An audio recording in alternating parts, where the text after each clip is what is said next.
اس دنیا میں انسان کا ایک بہت بڑا مسئلہ سکون کا نہ ہونا ہے۔ ہر شخص سکون کی تلاش میں اور ہر شخص کسی نہ کسی طرح کی پریشانی میں مبتلا ہے۔ بعض اوقات کوئی حقیقی مسئلہ ہوتا ہے اور بعض اوقات مسئلہ ہوتا بھی نہیں ہے، لیکن ہمیں پریشان رہنے کی عادت پڑ جاتی اور ہم اس میں پناہ لینے لگتے ہیں۔ بعض اوقات توجہ حاصل کرنے کے لیے پریشانی کا اظہار کیا جاتا ہے، جیسے چھوٹے بچے ہوتے ہیں، اور بعض لوگ بڑے ہو کر بھی بچے ہی رہتے ہیں اور چھوٹی چھوٹی باتوں پر پریشان ہو جاتے ہیں۔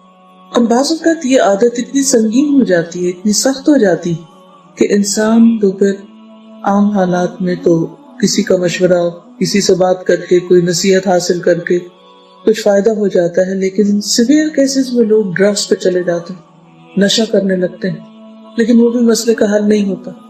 اگر آپ ان لوگوں کی زندگی کے بارے میں پڑھیں کہ جو ڈرگس لیتے ہیں تو کتنی میزریبل کنڈیشن میں رہتے ہیں، ایک غم کو مٹانے کے لیے کئی مشکلات اپنے لیے کھڑی کر لیتے ہیں۔ بعض لوگ الکوحل کا سہارا لیتے ہیں، تو آپ دیکھیے کہ ایک ایک بوتل کی قیمت اور پھر اس کے جو آفٹر ایفیکٹس ہیں، اور سب سے بڑا نقصان آخرت کا نقصان، اللہ کی ناراضگی سے حاصل تو کچھ نہیں ہوتا۔ کچھ لوگ اسموکنگ کرتے ہیں، کچھ لوگ کسی اور طرح اپنے آپ کو بہلاتے ہیں، کچھ لوگ زیادہ کھا کر کسی خاص کھانے کی ایڈکشن تو ہو جاتی، کچھ لوگ کثرت سے چائے پینے لگتے ہیں، بار بار کچھ کرنے لگتے ہیں ایسا کام کہ جس سے وہ اپنا غم بھلا سکے، لیکن غم ہے کہ بھولتا ہی نہیں۔ ایسے میں کیا کیا جائے؟ قرآن مجید ہمیں اس کا حل یہ بتاتا ہے، الا ان اولیاء اللہ لا خوف علیہم ولا هم يحزنون، خبردار رہو اللہ کے دوستوں پر نہ کوئی خوف ہوتا ہے نہ غمگین ہوتے ہیں، وہ خوف اور غم سے بالا ہوتے ہیں۔ کیا اس سے یہ مطلب ہے کہ انہیں خوف لاحق ہی نہیں ہوتا یا انہیں کبھی کوئی غم آتا ہی نہیں؟ نہیں، یہ تو ہو ہی نہیں سکتا کہ اس دنیا میں انسان پر خوف اور غم آئے نہ، لیکن اللہ کے دوست اس خوف اور غم پر قابو پا لیتے، اس کو اپنے اوپر نہیں حاوی ہونے دیتے کہ وہ ان کے اوپر پریشر ڈال کے ان کو لٹا کے رکھ دے، بلکہ وہ اس پر قابو پا لیتے۔ ان کے اندر ایسی ایمان کی قوت ہوتی، ان کے اندر ایسا جذبہ ہوتا ہے، ایسی سوچ ہوتی ہے، ان کے خیالات، ان کا رویہ، ان کا طرز زندگی، ان کا لوگوں سے، ان کا اللہ سبحانہ وتعالیٰ سے معاملہ ایسا ہوتا ہے کہ وہ غم اور خوف سے نجات پا جاتے ہیں۔ اور اس زندگی میں کچھ کرنے کے لیے نہایت ضروری ہے کہ انسان ان دو مشکلوں سے باہر نکلے۔ غم عموماً ماضی کے کسی حادثے پر ہوتا ہے، انسان کے ساتھ جو کچھ گزر چکا ہوتا ہے، کسی نے زیادتی کی، کوئی مال کا نقصان ہو گیا، کوئی جان کا ہو گیا، کوئی عزت کا ہو گیا، تو اس پر انسان ہرٹ ہوتا رہتا ہے اور اس کا دل مستقل طور پر بیمار ہو جاتا ہے۔ اور خوف مستقبل کا ہوتا ہے کہ ہائے کیا ہوگا، کہیں مجھے کوئی بیماری نہ لگ جائے، کہیں مجھے کوئی گاڑی ہٹ نہ کر جائے، کہیں مجھے میرے بچے نہ چھوڑ کے چلے جائیں، وغیرہ وغیرہ، کہیں کاروبار کا نقصان نہ ہو جائے، کہیں جاب نہ چھوٹ جائے۔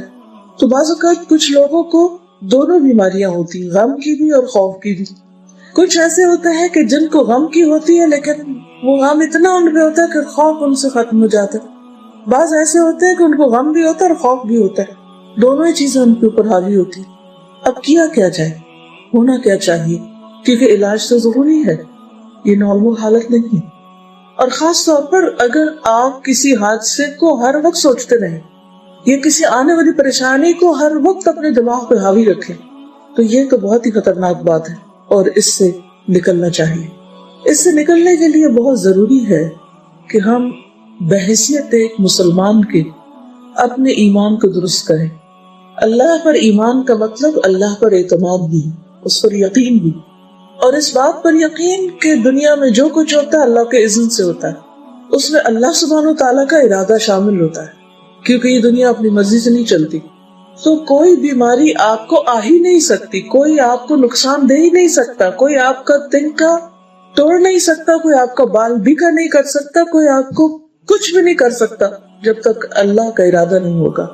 اس لیے بہت سے خوف اور بہت سے وہم اور بہت سی پریشانیاں صرف خود ساختہ ہوتی، وہ آئی نہیں ہوتی، لیکن ہمارا خیال ہوتا ہے کہ وہ آ جائیں گی، جبکہ اگر ہم اپنے آپ کو انالائز کریں تو بہت سی ایسی چیزیں جن کا ہم بچپن سے خوف رکھتے ہیں یا بچپن سے جن کے بارے میں پریشان ہیں وہ آج تک ہوئی کوئی نہیں۔ مثلا ہے کہیں میرے ماں باپ نہ مر جائیں، ٹھیک ہے کچھ لوگ فوت بھی ہو جاتے ہیں، لیکن کیا سب کے ماں باپ مر جاتے ہیں؟ نہیں، تو ہمیں کیوں خوف ہے؟ اللہ سبحانہ تعالیٰ نے جب تک ان کی زندگی لکھی ہے وہ جیئیں گے، وہ نہیں مریں گے، آپ فکر نہیں کریں۔ اور اگر بالفرض ان کو مرنا ہی ہے تو کیا ہمارے فکر کرنے سے وہ موت سے بچ جائیں گے؟ کیا پھر ان پر موت نہیں آئے گی؟ کچھ لوگوں کو اپنے بچوں کے فوت ہونے کا ڈر ہوتا ہے، کسی کو کسی کرنے کی ڈیتھ فوبیا ہوتا ہے، کچھ لوگوں کو ہر وقت فکر لگی رہتی ہے کہ مجھے ہارٹ اٹیک نہ ہو جائے، مجھے ایسا نہ ہو جائے، ویسا نہ ہو جائے، ایکسیڈنٹ نہ ہو جائے۔ تو یہ صرف ہمارے خوف ہوتے ہیں، ضروری نہیں کہ وہ واقعی ایکچولی ہو بھی جائے، اور اگر ہو گئے تو آپ اس سے بچ نہیں سکتے۔ تو جب تک وہ نہیں ہوئے آپ اس کے لیے کچھ دعا کریں، کچھ ذکر کریں، اور اس وقت پہ استعمال کر لیں۔ دونوں صورتوں میں ایک چیز کریں، یا تو یہ ہے کہ وہ ہوں گے نہیں، امن سے رہیں، یا یہ کہ وہ ہوں گے۔ اگر انہوں نے ہونا ہے اور آپ کی قسمت میں لکھا ہے کسی چیز کا ہونا، تو اس ہونے سے پہلے جو بھی وقت ملا ہے، چاہے 1 گھنٹہ ہی کیوں نہیں ملا، اس کو کسی اچھے کام میں استعمال کریں۔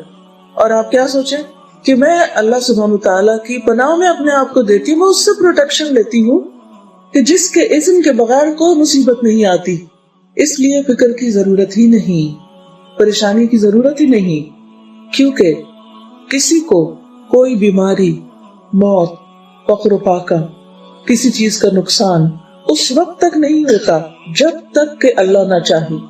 اگر پوری دنیا کے انسان مل کر انسان کے خلاف کوئی کام کرنا چاہے تو جب تک اللہ کا ارادہ نہیں ہوگا ان کا کوئی منصوبہ آپ کے خلاف کام نہیں کر سکتے۔ فکر کی کیا ضرورت ہے؟ بعض اوقات ایسا ہوتا ہے کہ کوئی ہمارے خلاف کوئی بات کر دیتا ہے، ہم غم میں مرے جاتے ہیں، اب تو یہ کام ہونا ہی نہیں کیونکہ فلاں میرے خلاف ہو گیا اور وہ میرا راستہ روکے گا، اور وہ فلاں مجھ پہ جادو نہ کر دے، اور فلاں ایسا نہ کر دے، ویسا نہ کر دے، تو ہم اسی ڈر میں مرے جاتے ہیں۔ حالانکہ صحیح حدیث ہے